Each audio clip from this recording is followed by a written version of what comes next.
नरेश कुमार संगम academy YouTube पर हार्दिक channel पर हार्दिक आपका स्वागत है।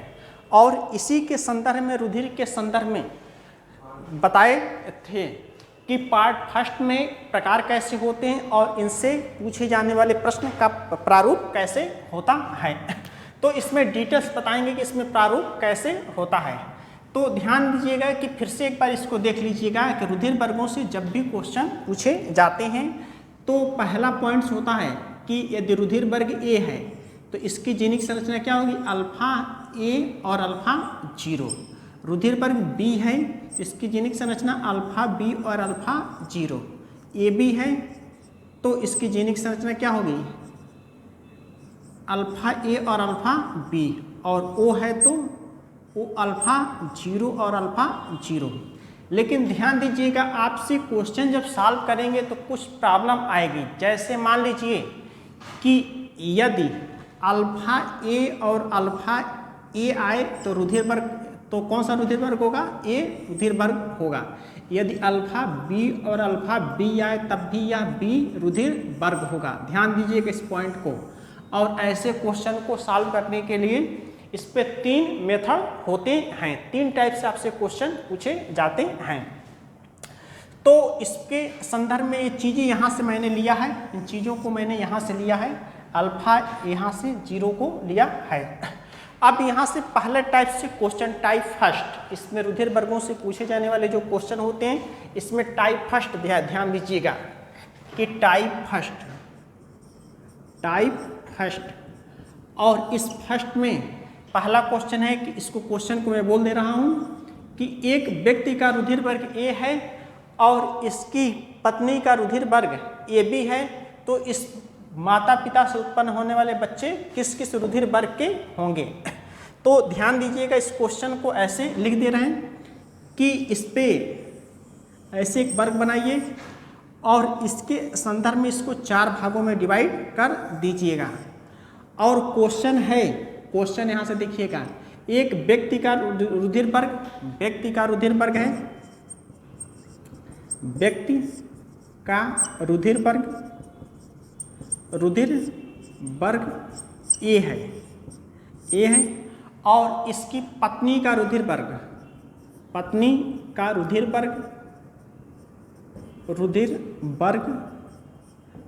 ए बी है। तो आपसे क्वेश्चन क्या दे दिया जाएगा, एग्जाम में क्वेश्चन दे दिया जाएगा कि एक व्यक्ति का रुधिर वर्ग ए है और इसकी पत्नी का रुधिर वर्ग ए बी है, तो इससे उत्पन्न होने वाले बच्चे किस किस रुधिर वर्ग के संभव हो सकते हैं। तो यहाँ पे ध्यान दीजिएगा, इस व्यक्ति से उत्पन्न होने वाले बच्चे किस किस रुधिर वर्ग के संभव हो सकते हैं। तो इसको कुछ करना नहीं है टाइप फर्स्ट में।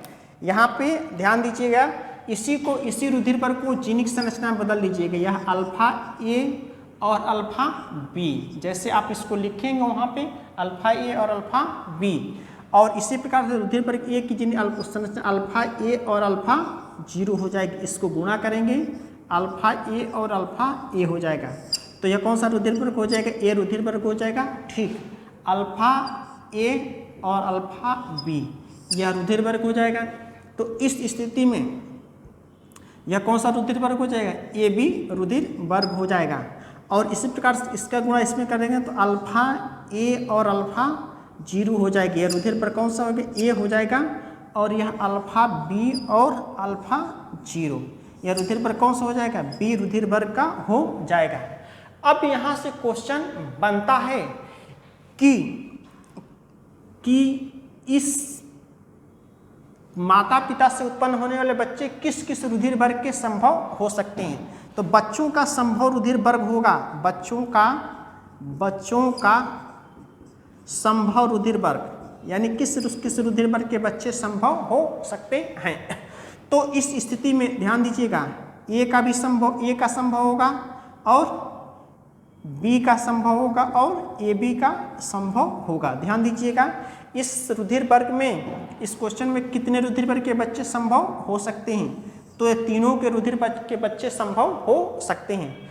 और इसी क्वेश्चन को दूसरे फॉर्मेट में दे दिया गया। क्वेश्चन बताए थे कि एक व्यक्ति का रुधिर वर्ग ए है और उसकी पत्नी का रुधिर वर्ग ए बी है, तो इस दंपति से उत्पन्न होने वाले बच्चे किस किस रुधिर वर्ग के हो सकते हैं। लेकिन जब इसी क्वेश्चन को ऐसे दे दिया जाए कि एक व्यक्ति का रुधिर वर्ग ए है और इसकी पत्नी का रुधिर वर्ग ए बी है, तो इस दंपति से कौन कौन से वर्ग के बच्चे उत्पन्न नहीं हो सकते हैं या संभव नहीं हो सकते हैं।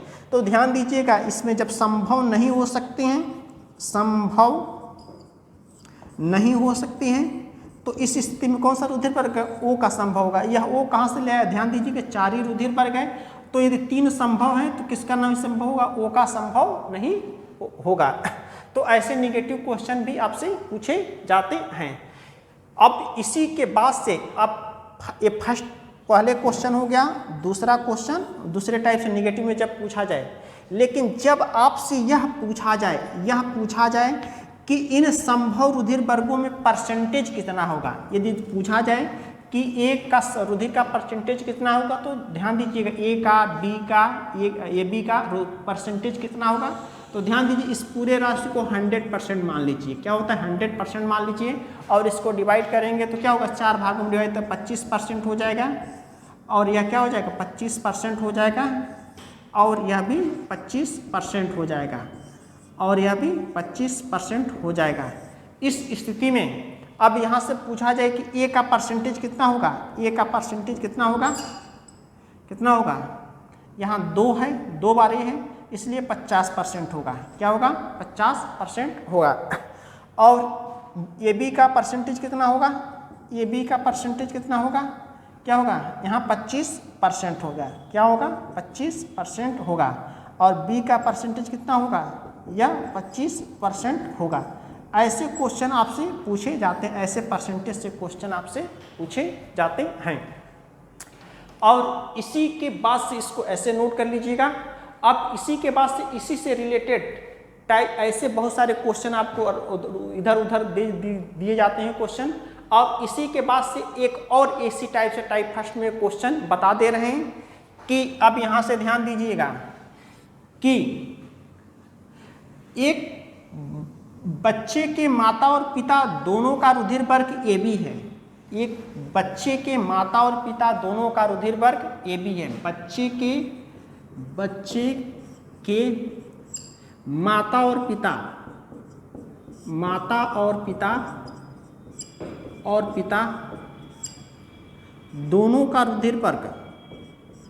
दोनों का रुधिर वर्ग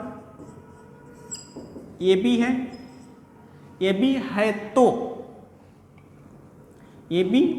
है तो इसमें 2 ऑप्शन आपसे दे दिए जाते हैं कि इस पिता से, ये माता और पिता से संभव रुधिर वर्ग के बच्चे कौन कौन से होंगे। संभव रुधिर वर्ग के बच्चे कौन कौन से होंगे, संभव रुधिर वर्ग कौन सा होगा, और संभव नहीं हो सकता है, संभव नहीं हो सकता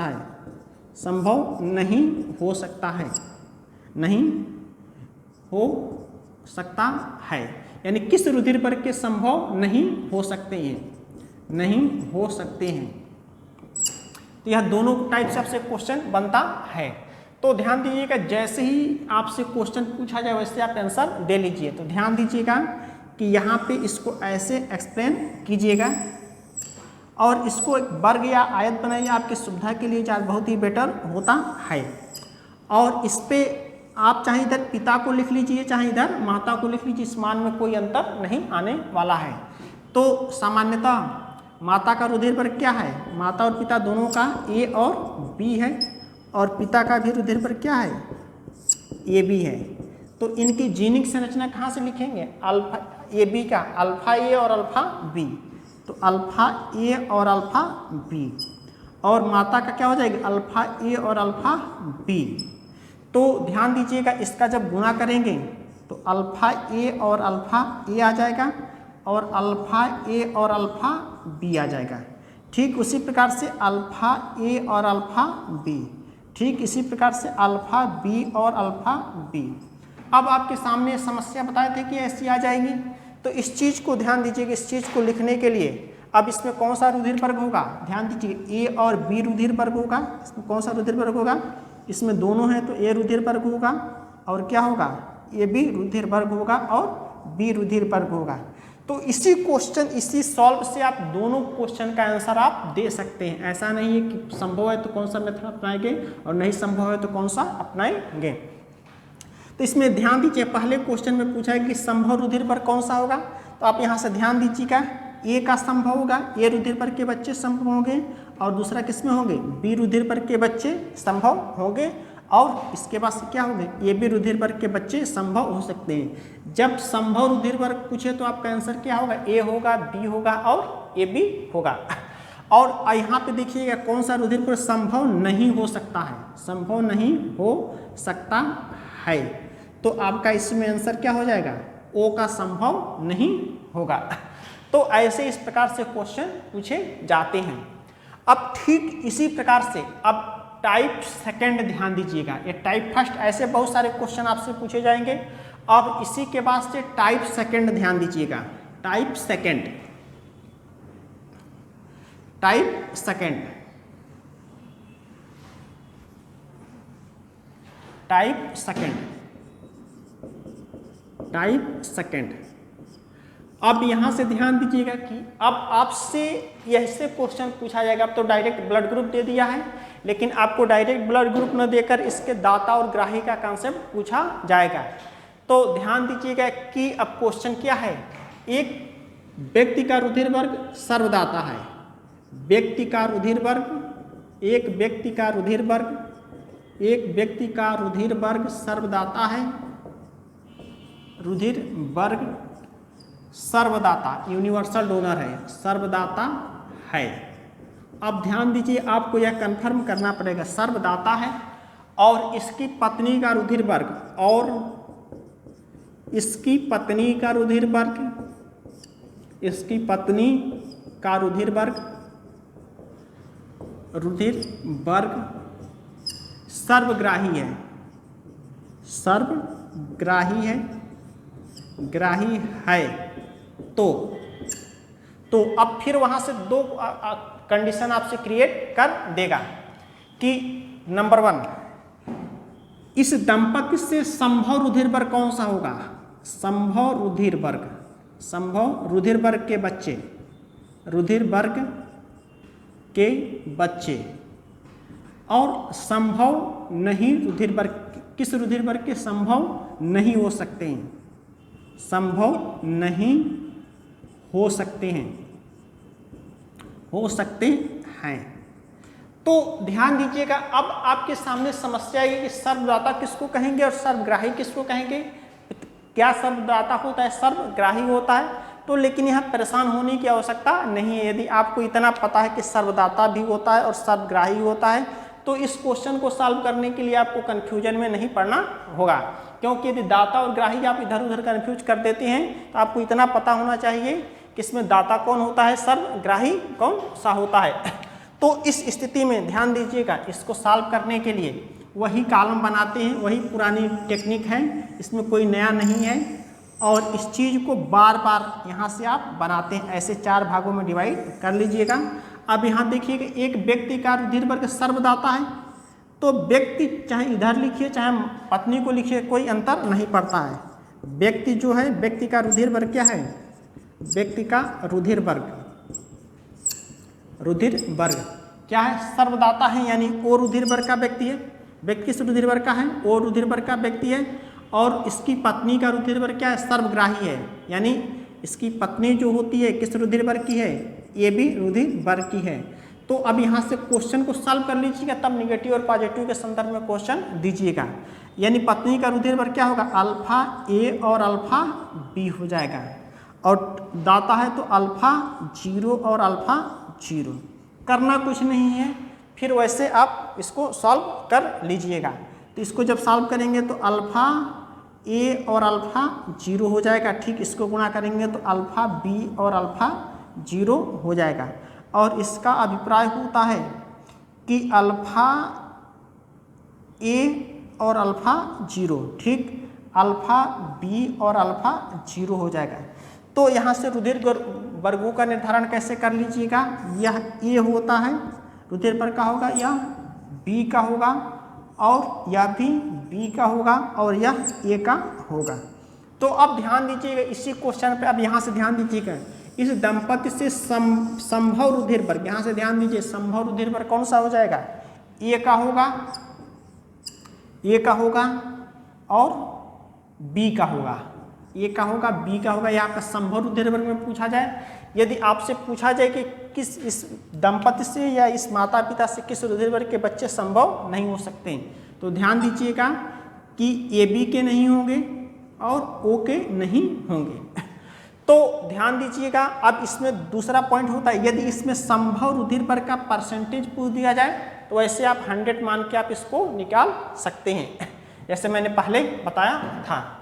तो ऐसे इस टाइप से क्वेश्चन आपसे पूछे जाते हैं, इसको नोट कर लीजिए।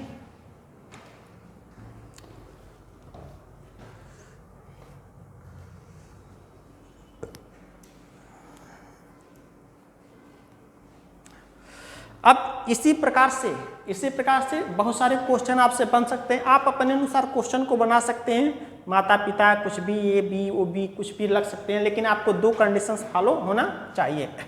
अब इसी के बाद आता है टाइप थर्ड, ये सेकंड हो गया, और टाइप थर्ड आता है, टाइप थर्ड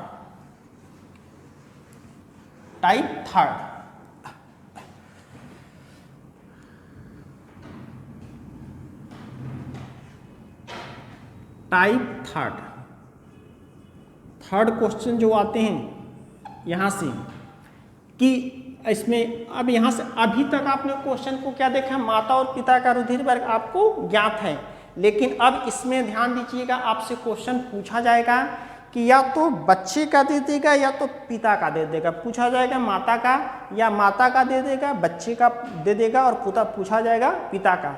लेकिन अभी फर्स्ट और सेकंड में आप केवल 2 ही बच्चे का केवल निकाल रहे थे, लेकिन इसमें किसी का, तीनों में से आपको 2 रुधिर वर्ग हर एक क्वेश्चन में किसी भी टाइप से क्वेश्चन आएगा वह मिलेगा। तो यहाँ से टाइप थर्ड होता है, ध्यान दीजिएगा, एक बच्चे के पिता का रुधिर वर्ग, एक बच्चे के पिता का रुधिर वर्ग, एक बच्चे के पिता का रुधिर वर्ग ए है, तथा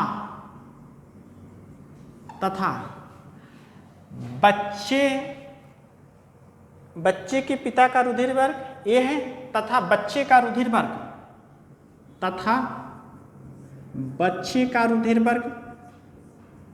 बच्चे का रुधिर वर्ग ये भी है, बी है, बच्चे का रुधिर वर्ग बी है। तो इस बच्चे की माता रुधिर वर्ग बी है तो इस बच्चे की माता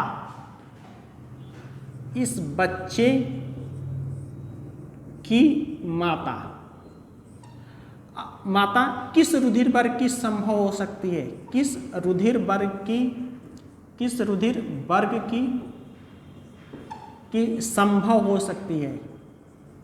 संभव हो सकती है, किस रुधिर वर्ग की संभव हो सकती है। तो इस स्थिति में वही पुरानी कहानी है, पुरानी हिस्ट्री है। अब इसके संदर्भ में ध्यान दीजिएगा कि बच्चे के पिता का रुधिर वर्ग ए है और बच्चे का रुधिर वर्ग क्या है, बी है। इसमें ध्यान दीजिएगा, यही 2 पॉइंट आपको इंडिकेट करना है। तो इसमें ध्यान दीजिएगा, इसको जैसे आप पहले बनाते आए इसको 4 भागों में डिवाइड कर लीजिएगा। अब यहाँ से इसको ऐसे डिवाइड कर लीजिएगा।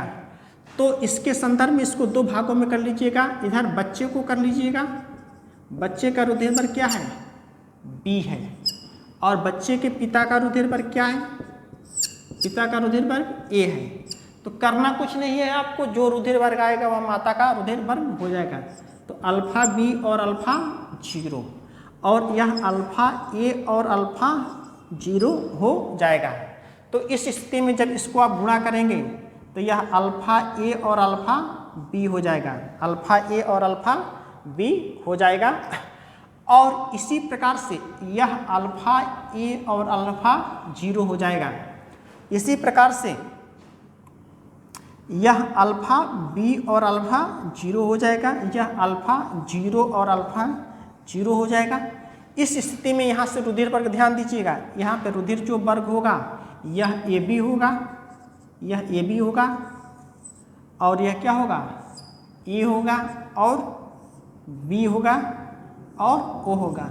अर्थात बच्चे की माता का संभव रुधिर वर्ग क्या हो सकता है, ए हो सकता है, ए हो सकता है, बी हो सकता है, ए बी हो सकता है और ओ हो सकता है। यानी इस बच्चे की माता चारों रुधिर वर्ग की संभव हो सकती है। लेकिन यदि आपसे क्वेश्चन दे दिया जाए, यदि आपसे क्वेश्चन दे दिया जाए कि इस बच्चे की माता किस रुधिर वर्ग की संभव नहीं हो सकती है, तो ऐसा क्वेश्चन तो देगा तो नहीं, लेकिन तब इसमें आपका आंसर होगा, वैसे तो सारे क्वेश्चन ऑब्जेक्टिव होते हैं, लेकिन तब आपसे क्वेश्चन देंगे कि मैथ में जैसे डाटा आप पढ़ते हैं तो उसमें लिखेंगे कि आंकड़े अपर्याप्त हैं, डाटा पर्याप्त रूप से नहीं है, इसलिए आंसर नहीं हो जाएगा। लेकिन ऐसा आपसे पूछा नहीं जाएगा, मेडिकल और इंजीनियरिंग के संदर्भ में पूछा जाता है। तो ऐसे कंडीशंस हो जाएगी। लेकिन जब भी इसका परसेंटेज पूछा जाए, इसको आप 100 भागों में डिवाइड कर लीजिएगा और 4 भागों में 25-25 का आ जाएगा। इसी के बाद से सबसे इंपॉर्टेंट पॉइंट्स होता है, आप ध्यान दीजिएगा, रुधिर वर्ग के पॉजिटिव और निगेटिव का कॉन्सेप्ट, रुधिर वर्ग के पॉजिटिव और निगेटिव का कॉन्सेप्ट। तो पॉजिटिव और निगेटिव के कॉन्सेप्ट के संदर्भ में आरएच फैक्टर होता है। यहाँ पे थोड़ा सा मैं इंडिकेट करूँगा कि सबसे पहले आरएच कारक क्या होते हैं, आरएच कारक क्या होते हैं, आरएच कारक या आरएच फैक्टर होते हैं, आरएच फैक्टर। तो सबसे पहले ध्यान दीजिए कि आरएच कारक की खोज 1940 में लैंड स्टीनर एवं वीनर नामक वैज्ञानिक ने किया था। वीनर नामक वैज्ञानिक ने रीसस बंदर में किया था। किसमें किया था, रीसस बंदर में किया था, बंदर में किया था। और रीसस आरईएच, इसी के कारण इसे आरएच फैक्टर, रीसस बंदर में खोज करने के कारण इसे आरएच फैक्टर नाम दे दिया गया। और आरएच फैक्टर जो होता है, इनकी वंशागत रुधिर वर्गों के समान होती है। और इसके संदर्भ में ध्यान दीजिए कि आरएच कारक क्या होते हैं। आरएच कारक, इसको नेक्स्ट वीडियो में मैं बताऊंगा पूरा डिटेल्स, लेकिन इस पर संक्षिप्त में इसको सुन लीजिए कि पॉजिटिव और निगेटिव का कॉन्सेप्ट कहाँ पे आता है। तो आरएच कारक जिन व्यक्तियों में पाया जाता है, इस पे 2 पॉइंट्स होते हैं। आरएच कारक जिन व्यक्तियों में पाया जाता है, आरएच कारक जिस व्यक्ति में पाया जाता है, जिस व्यक्ति में पाया जाता है उसे आरएच पॉजिटिव व्यक्ति कहते हैं। ध्यान दीजिएगा, जिस व्यक्ति में आरएच कारक पाया जाता है उसे आरएच पॉजिटिव व्यक्ति कहते हैं। और जिस व्यक्ति में आरएच कारक नहीं पाया जाता है, जिस व्यक्ति में आरएच कारक नहीं पाया जाता है, आरएच कारक नहीं पाया जाता है, आरएच कारक जिस व्यक्ति में नहीं पाया जाता है, जिस व्यक्ति में नहीं पाया जाता है, नहीं पाया जाता है उसे आरएच निगेटिव व्यक्ति कहते हैं। ध्यान दीजिएगा, यह पॉजिटिव होता है और यह निगेटिव होता है। तो इस पर सिंपल सी परिभाषा होती है कि जिन व्यक्तियों के रुधिर में आरएच कारक पाया जाता है वह आरएच पॉजिटिव होते हैं, और जिसमें नहीं पाया जाता है उसे आरएच निगेटिव व्यक्ति कहते हैं। तो ध्यान दीजिएगा कि यदि जिन व्यक्तियों के रुधिर में आरएच कारक पाया जाता है उसे आरएच पॉजिटिव ब्लड ग्रुप कहते हैं। जैसे इसी के आधार पर मान लीजिए कि 4 रुधिर वर्ग के व्यक्ति हैं और एक व्यक्ति है जिसका रुधिर वर्ग ए है, तो इसी के आधार पर 4 होते हैं, ए बी और ओ। ध्यान दीजिएगा। और दूसरा, यदि इस व्यक्ति, मान लीजिए कि चूंकि अलग अलग व्यक्ति में अलग अलग रुधिर होता है, तो यदि ए में RH कारक पाए जाते हैं उसे ए पॉजिटिव कहते हैं, बी में पाया जाता है उसे बी पॉजिटिव कहते हैं, रुधिर वर्ग AB में पाया जाता है AB पॉजिटिव कहते हैं, O में पाया जाता है उसे O पॉजिटिव कहते हैं। तो इसी के आधार पर RH कारक की उपस्थिति के आधार पर, RH कारक की उपस्थिति के आधार पर इसे पॉजिटिव कॉन्सेप्ट दे दिया गया, ब्लड ग्रुप पे कॉन्सेप्ट आता है। और दूसरा होता है जिन व्यक्तियों में RH कारक नहीं पाया जाता है, यहाँ पे देखिए नहीं पाया जाता है, उसे रुधिर पर निगेटिव व्यक्ति कहते हैं, A minus B minus AB minus और O माइनस होता है। तो ध्यान दीजिएगा कि इस पॉजिटिव और निगेटिव के कॉन्सेप्ट में, इस पॉजिटिव और निगेटिव के कॉन्सेप्ट में केवल यूनिवर्सल डोनर होता है, सार्वत्रिक दाता होता है। और यदि आपसे क्वेश्चन पूछा जाए कि सार्वत्रिक दाता कौन सा रुधिर वर्ग होता है, तो सार्वत्रिक दाता आप सामान्यतः O कहेंगे। क्या कहेंगे? O कहेंगे।